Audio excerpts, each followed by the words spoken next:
So, ladies and gents, Netflix, Zack Snyder, Rebel Moon. Is it the Star Wars killer? Apparently, a new rumour suggests that that is exactly what Netflix believes they have on their hands, which would make sense. They've given Zack Snyder a reasonable amount of money to do 2 films. It's 1 film split into 2 parts. They're also developing a video game based on this movie, this world, this universe. And allegedly, they're looking to do another film as well. So this is apparently a new rumour. Netflix genuinely, firmly believes that Rebel Moon is a Star Wars killer. Funny, really, because it was developed from Star Wars. So let's take a look, ladies and gents. Hit subscribe if you're new here. So this rumour comes to us from friend of the channel, WDW Pro. I've had WDW Pro on my podcast, The Hcast, which will actually be going live tonight. So stay tuned for that. Fairly reputable source. Not like always 100% correct, you know, as per these things. It just never always is 100% correct, but pretty bang on with a lot of stuff. So a new rumour claims that Netflix believes the upcoming Rebel Moon films from Zack Snyder are Star Wars killers. This is all taken from an article via Bounding Into Comics, so check them out as well.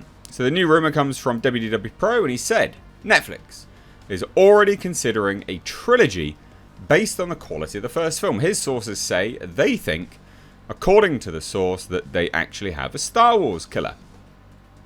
He would continue, and he said, apparently there's an RPG video game that's in development for this. There is. I've done a video on it. We're talking about a multimedia franchise that Netflix is working to invoke. It's not a single movie. It's not just 2 movies. This is an entire franchise push. We've got multiple animated shorts that are apparently in development. A TV show is expected to be officially in development after the WGA and SAG-AFTRA strikes are completed. And then it goes on to say, from the source, that Netflix is aiming for a mature version of Star Wars, and they can easily compete with Disney and what they've been putting out. Now, this is true, actually. This is a mature version of Star Wars. It's been touted as, from the creators themselves, Star Wars, but with like blood, guts, and sex and swearing and stuff. So, yeah, I mean, it is an R-rated Star Wars. It was developed from a Star Wars pitch. Kathleen Kennedy didn't want it, so they said F Star Wars, direct quote.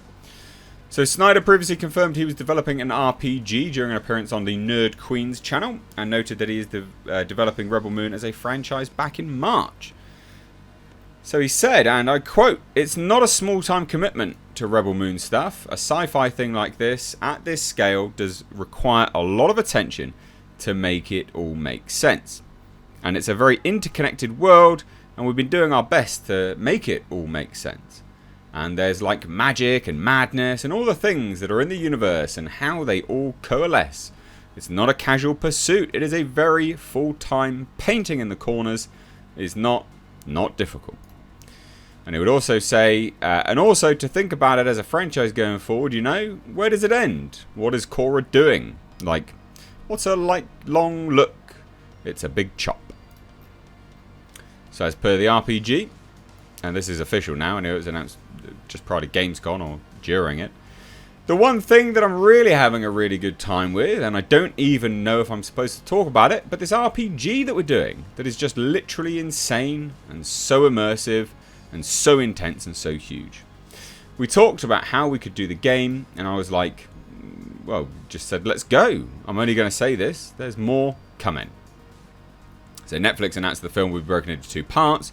Part 1, A Child of Fire. That's in December 22nd, 2023. Then Part 2, The Scar Giver, arrives April 19th, 2024. The official synopsis for Part 1 says, when a peaceful settlement on the edge of a distant moon finds itself threatened by the armies of tyrannical ruling force, Cora, a mysterious stranger living among the villages, becomes their best hope for survival. There's a little bit more as well. I mean, it reads like a Star Wars script. Tasked with finding trained fighters who will unite with her and making an impossible stand against the Mother World, Cora assembles a small band of warriors. Rebels. Hence, you know, they're on the moon. Rebel Moon. Outsiders, insurgents, peasants, and orphans of war from different worlds who share a common need for redemption and revenge. As the shadow of an entire realm bears down on the unlikeliest of moons, a battle over the fate of a galaxy is waged, and in the process, a new army of heroes is formed. I will say this. Surely if it's a massive fleet, surely they could just, you know, blow up the moon? No? Alright then. Anyway, is this going to be a Star Wars killer? Who knows? I don't know. Star Wars itself isn't something to emulate these days anyway. You got to remember that, right? Star Wars has used up all of its good faith from its fan base. Many, many things have obliterated the audience's opinion of Star Wars absolutely into dust. So, does it make sense to emulate some of what Star Wars was? To a certain degree, in some argument, but another argument would be that people are done with Star Wars to the level that they don't want to return to it, even in an R-rated adjacent form such as Rebel Moon. And I say Star Wars adjacent because it's not Star Wars. So can Rebel Moon become a Star Wars killer? I mean, it has to be pretty bloody good to do that. This is the thing. People are done with Star Wars, but can people rekindle their interest in it? Maybe. Maybe. And maybe they're looking for a sci-fi world, universe, that they can immerse themselves in rather than be consistently disappointed with Star Wars and Lucasfilm and Disney. So it's a difficult question to answer, quite frankly. I mean, it's very clearly inspired by Star Wars. Like, we even have, as per this image at the top of the article, shiny hot blades, a la lightsabers. Maybe they'll kill people.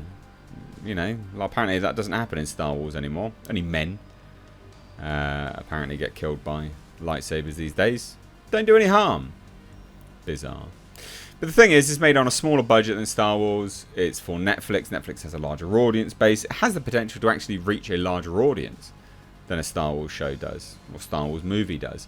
And the viewing figures for Ahsoka aren't good. 1.2, 1.9, something like that, in that range. Million households watched it in the States.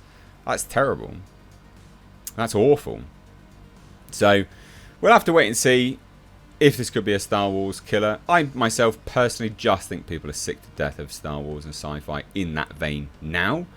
And I also feel like if this isn't executed with the utmost perfection, this could come across as a cheap knockoff of Star Wars. And that's what you don't want. You don't want to come off as a cheap, lazy-ass knockoff. But again, it will have some of those tropes because it is literally taken from a Star Wars script. But anyway, I digress. I've rambled nonsense. Let me know what you think down below. I'd love to hear it.